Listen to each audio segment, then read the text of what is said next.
दोस्तों, हमारे YouTube channel Nirupam education centre में आपका स्वागत है। आज हम इस वीडियो में भारतीय संविधान के स्रोत एवं भारतीय संविधान के घटनाक्रम से संबंधित महत्वपूर्ण प्रश्नों की चर्चा करेंगे। हमारा पहला प्रश्न, भारतीय संविधान में सम्मिलित न्यायिक समीक्षा की अवधारणा किस देश से ली गई? न्यायिक समीक्षा की अवधारणा संयुक्त राज्य अमेरिका से ली गई। इस प्रकार इस प्रश्न का सही उत्तर होगा संयुक्त राज्य अमेरिका। हमारा अगला प्रश्न, निम्नलिखित में से कौन सा एक युग्म सुमेलित नहीं है? आइए ऑप्शन देखते हैं। पहला, मौलिक अधिकार संयुक्त राज्य अमेरिका, जो कि सही है। राज्य की नीति निर्देशक तत्व, जो कि आयरलैंड से लिया गया है, जो कि सही है, सही उत्तर है। केंद्र की अवशिष्ट शक्तियाँ ऑस्ट्रेलिया से ली गई है, जो कि गलत है, क्योंकि केंद्र की अवशिष्ट शक्तियाँ कनाडा से ली गई है। चौथा ऑप्शन, आपातकालीन शक्तियाँ जर्मनी से ली गई है, जो कि सही उत्तर है। इस प्रकार इस प्रश्न का उत्तर होगा ऑप्शन सी, क्योंकि केंद्र की अवशिष्ट शक्तियाँ कनाडा से ली गई है, न कि ऑस्ट्रेलिया से। हमारा अगला प्रश्न, विधि द्वारा स्थापित प्रक्रिया के संदर्भ में प्रक्रिया कैसी होनी चाहिए? ऑप्शन देखते हैं। पहला, इसे ऋजु होना चाहिए, जो कि सही है।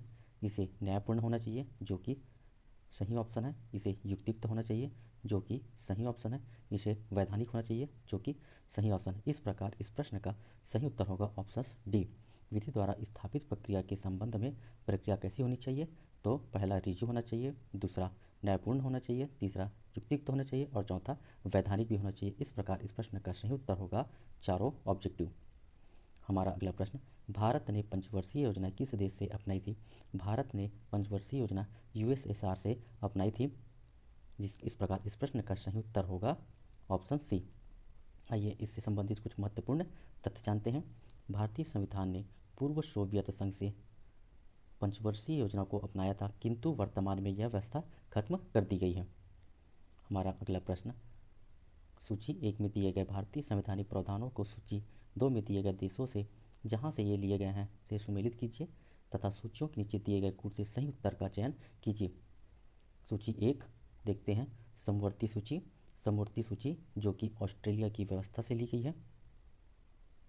संसदीय शासन प्रणाली, जो कि ब्रिटेन से ली गई है। राष्ट्रपति पर महाभियोग, जो कि अमेरिका से ली गई है। और संघात्मक संरचना, जो कि कनाडा से ली गई है। इस प्रकार इस प्रश्न का सही उत्तर होगा ऑप्शन डी, समवर्ती सूची। तीसरा नंबर ऑस्ट्रेलिया की व्यवस्था से ली गई है। संसदीय शासन प्रणाली, चौथा ब्रिटेन से ली गई है। राष्ट्रपति पर महाभियोग, पहला अमेरिका से ली गई है। संघात्मक संरचना, दूसरा जो कि कनाडा से ली गई है। इस प्रकार इस प्रश्न का सही उत्तर होगा ऑप्शन डी। हमारा अगला प्रश्न, भारतीय संविधान में न्यायिक पुनरीक्षण की संकल्पना निम्नलिखित देश के संविधान से ली गई है। भारतीय संविधान में न्यायिक पुनरीक्षण की संकल्पना संयुक्त राज्य अमेरिका से ली गई है। इस प्रकार इस प्रश्न का सही उत्तर होगा ऑप्शन सी, संयुक्त राज्य अमेरिका। हमारा अगला प्रश्न, भारत की संघात्मक व्यवस्था निम्नलिखित में से किस देश से संबंधित है? इस प्रकार इस प्रश्न का सही उत्तर होगा कनाडा। भारत की संघात्मक व्यवस्था कनाडा देश से ली गई है। हमारा अगला प्रश्न, भारतीय संविधान में राज्य के नीति निर्देशक तत्वों की संकल्पना किस देश के संविधान से ली गई है? भारतीय संविधान में राज्य के नीति निर्देशक तत्वों की संकल्पना आयरलैंड से ली गई है। इस प्रकार इस प्रश्न का सही उत्तर होगा आयरलैंड। हमारा अगला प्रश्न, भारतीय संविधान के स्रोत के विषय में सूची कौन सा है? आइए देखते हैं। पहला सूची गणतंत्र ऑस्ट्रेलिया से ली गई है, जो कि गलत है। गणतंत्र फ्रांस से ली गई है।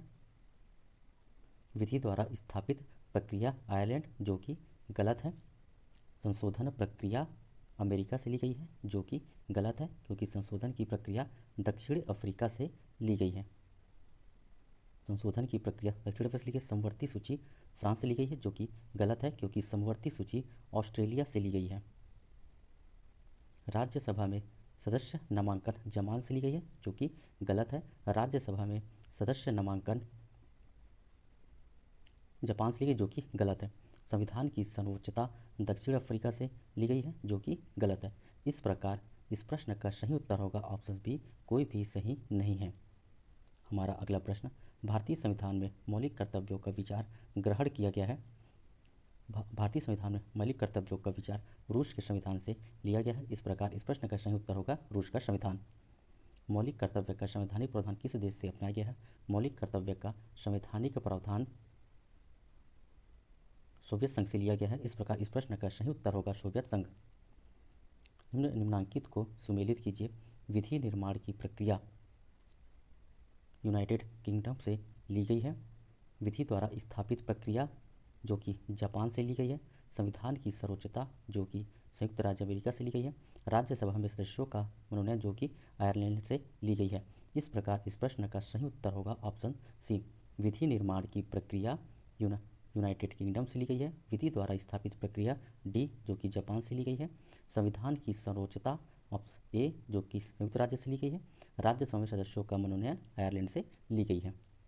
हमारा अगला प्रश्न, भारतीय संविधान में मूल अधिकारों का विचार कहाँ से लिया गया है? भारतीय संविधान में मूल अधिकारों का विचार अमेरिका के संविधान से लिया गया है। इस प्रकार इस प्रश्न का सही उत्तर होगा ऑप्शन डी अमेरिका के संविधान से। आज हम संवैधानिक विकास के घटनाक्रम से भी कुछ महत्वपूर्ण प्रश्न की चर्चा करेंगे, जिसके तहत पहला प्रश्न है, ब्रिटिश इंडिया के निम्नलिखित में से किस एक अधिनियमित ने सामूहिक कार्यचलन के स्थान पर विभाग या विभागीय पद्धति द्वारा वायसराय की कार्यकारी परिषद पर उनके प्राधिकार को और बदल दिया और बल प्रदान किया, जिसका सही उत्तर होगा इंडियन काउंसिल एक्ट 1861। आइए इंडियन काउंसिल एक्ट 1861 के बारे में कुछ महत्वपूर्ण तथ्य जानते हैं। 1861 के भारतीय परिषद अधिनियम के द्वारा वायसराय की परिषद को कानून बनाने की शक्ति प्रदान की गई, जिसके तहत विभागीय प्रणाली की शुरुआत की गई। हमारा अगला प्रश्न, निम्नलिखित में से किस अधिनियम ने भारत में पृथक निर्वाचक मंडल का आरंभ किया, जिसका सही उत्तर होगा भारतीय परिषद अधिनियम 1909। भारतीय परिषद 1909 ने भारत में पृथक निर्वाचक मंडल की आरंभ की और पृथक निर्वाचक मंडल के रूप में मुस्लिम समुदाय के लिए सर्वप्रथम मुस्लिम समुदाय के लिए पृथक निर्वाचक मंडल की आरंभ की भारतीय परिषद अधिनियम 1909 ने।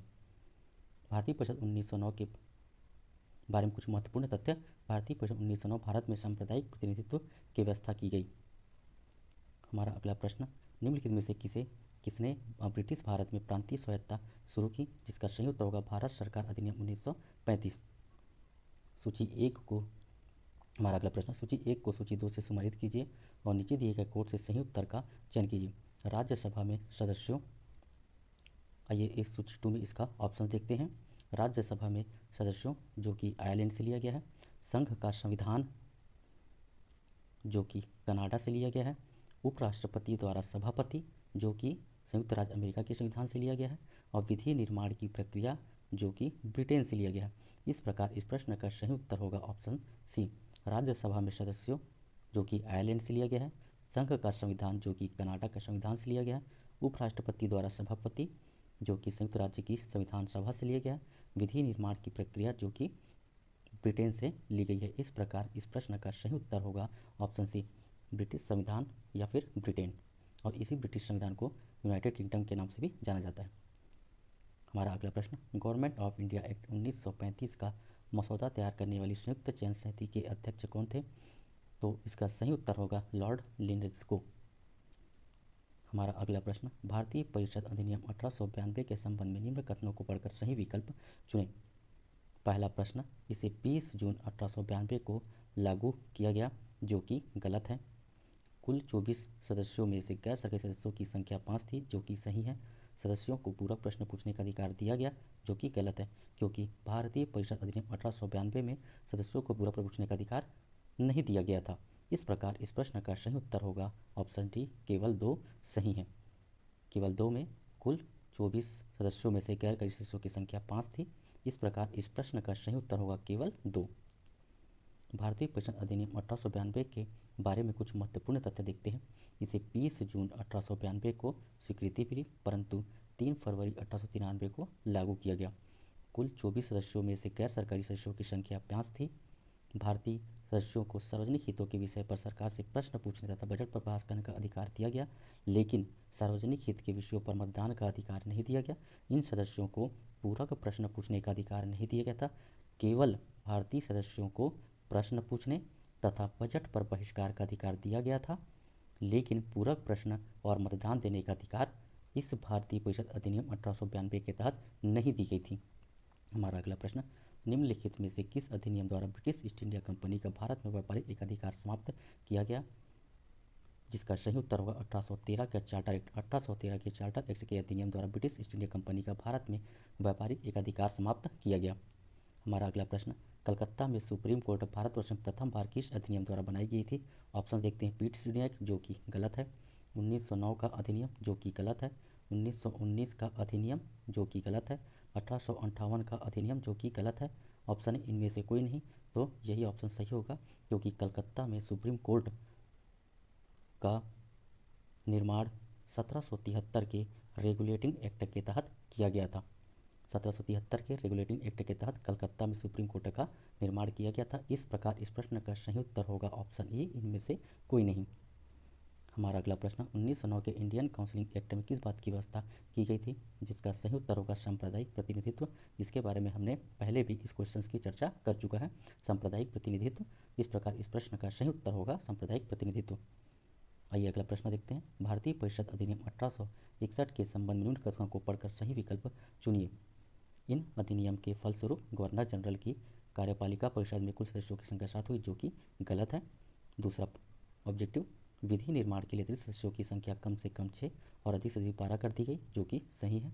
ऑप्शन 3, भारतीय और केंद्रीय विषयों में किसी तरह का भेदभाव नहीं रखा गया, जो कि सही है। इस प्रकार इस प्रश्न का सही उत्तर होगा ऑप्शन 2 और ऑप्शन 3। इस प्रकार इस प्रश्न का सही उत्तर होगा ऑप्शन बी, दूसरा और तीसरा। इस प्रश्न का सही उत्तर होगा ऑप्शन 2 और ऑप्शन 3। आइए इसके बारे में कुछ महत्वपूर्ण तथ्य जानते हैं। इस अधिनियम के प्रमुख बिंदु निम्नवत है। यह अधिनियम 1 अगस्त 1861 को पारित हुआ। इस अधिनियम के प्रमुख बिंदु निम्नवत है। इस अधिनियम के फलस्वरूप गवर्नर जनरल की कार्यकारिता पर कुल सदस्यों संख्या 17 हो गई। विधि निर्माण के लिए अधिक सदस्य कम से कम 6 और अधिक से अधिक 12 कर दी गई। तीसरा ऑप्शन है, तीसरा बिंदु है, प्रांतीय और केंद्रीय विषयों में किसी तरह का भेदभाव नहीं रखा जाएगा। हमारा अगला प्रश्न, यदि आपको हमारा वीडियो अच्छा लगा हो तो लाइक, शेयर एंड सब्सक्राइब करें। धन्यवाद।